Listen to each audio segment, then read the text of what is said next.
mussels, clams, and oysters, and subjected it to different analysis, including norovirus and hepatitis A, but also hepatitis E with a method that has been in-house validated by our laboratory, but also the detection of enteroviruses, Astra and Adeno.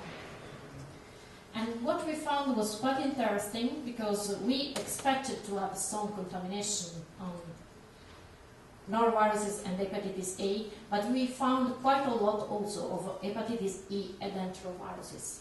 And since the epidemiological data that are available for Vietnam reflect almost the same situation, so a high prevalence of enteroviruses outbreaks and some cases of hepatitis E, we also defined this as a target of our project and shared the protocol with our Vietnamese partner. So we are now in the process of having 4 methods that are the same and use also the same reference material, because we decided to share everything so that our results are comparable.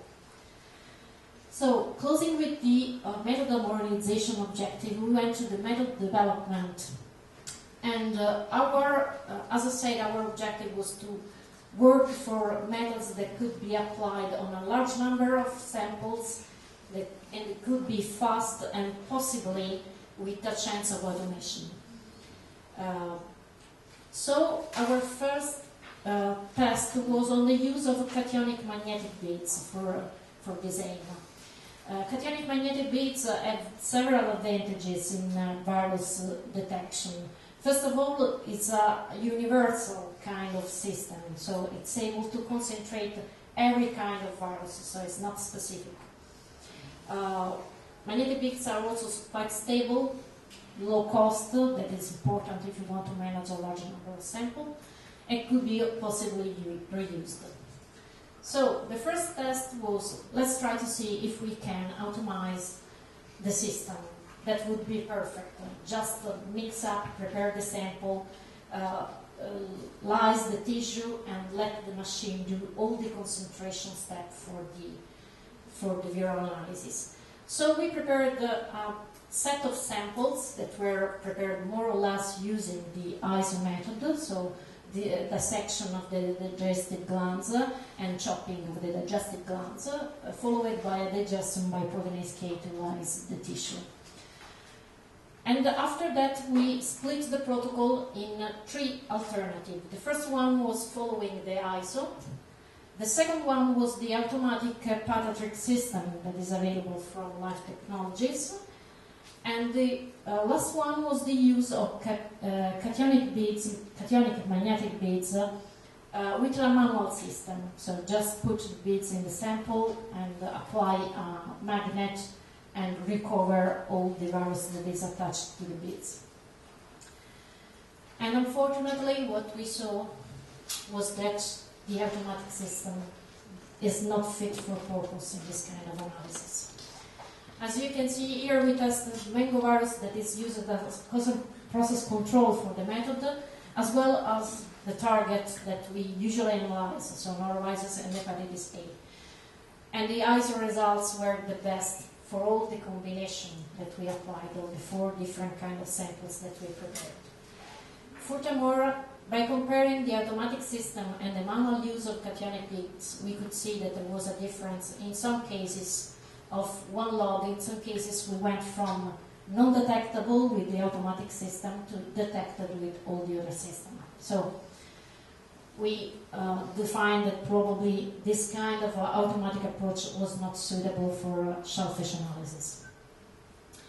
So from this point, our Vietnamese partner took on and decided, okay, if we can still try to apply the manual system, it would be useful anyway, because the cationic beads prepare a quite clean sample with low inhibition for PCR, so it would be useful anyway.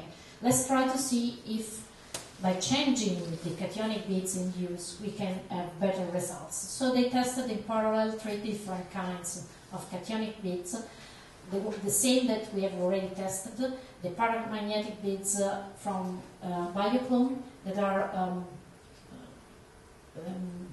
prepared with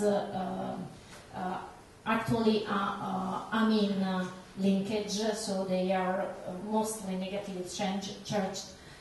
And the plain magnetic beads that have as a plus the fact that using the polyethyleneimine, they multiply the charges on the beads, and so they multiply the sites of attachment for the viruses. The strategy for this testing was to use the mango virus, that is the process control, and the HIV cultivated viruses. And first of all, it was tested in a clean system, so the system was tested with PBS. Then the beads that worked back was optimized for pH and salt concentration, and then it was tested in Auster matrices. And this is more or less the working scheme. And in a clean environment, actually, the pay beads worked quite well, because we had a recovery that was more than 50% for the process control and around 35% for HIV. That is quite high, because usually when we test shellfish we have a recovery from 0.0 something to maybe 10%. So going above 10% was quite good. So the system was optimized for pH and salt, and it was tested in oyster, spiking the oyster with mango virus, treating the tissue with Codex K or sonication, and then analyzing by real-time qPCR. And so they said news. By going from the clean environment to shellfish, we went from 50% to back 2%. So exactly the same kind of recovery that we had in a direct extraction. And the conclusion was that probably the shellfish extract that has more or less 10% of protein present tend to saturate all the binding capacity of these beads. So the beads recognize the protein in suspension and do not recognize the viral capsid. But on the other hand, this system could be quite useful for those that are working on non-rich protein matrices. So it could be useful maybe for people working with water, or people working with vegetables. So we are trying also to pursue this kind of approach in another research, but maybe it could be some kind to be worked on together. So since there are a lot of attention on viral presence on fruits, leaf vegetable, things like that, this probably is a system that should be tested. So, although we have very bad results in our approach to viral concentration for shellfish, not all the tests were negative. Fortunately, the work done on shellfish for the polytoxin detection was quite good. In the end, the methods was tested for recovery from shellfish using two different species to see if there were differences between the species, and using a large range of concentration for polytoxin. And with this kind of extraction procedure that is quite easy and manageable, and the results were almost perfect, so the recovery was from shellfish and from PBS exactly the same. So at least the electrotechnical test for polytoxin didn't have any problem with the matrix. The same basically was obtained for clans. And with this point, we closed our first 6 months of research for this project. We are now in the process of establishing our working program for the second year.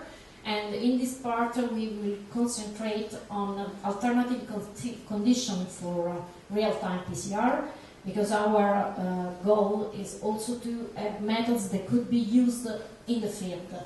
So, not actually on the harvesting areas of the shellfish, it would be too much, but in non-lab equipped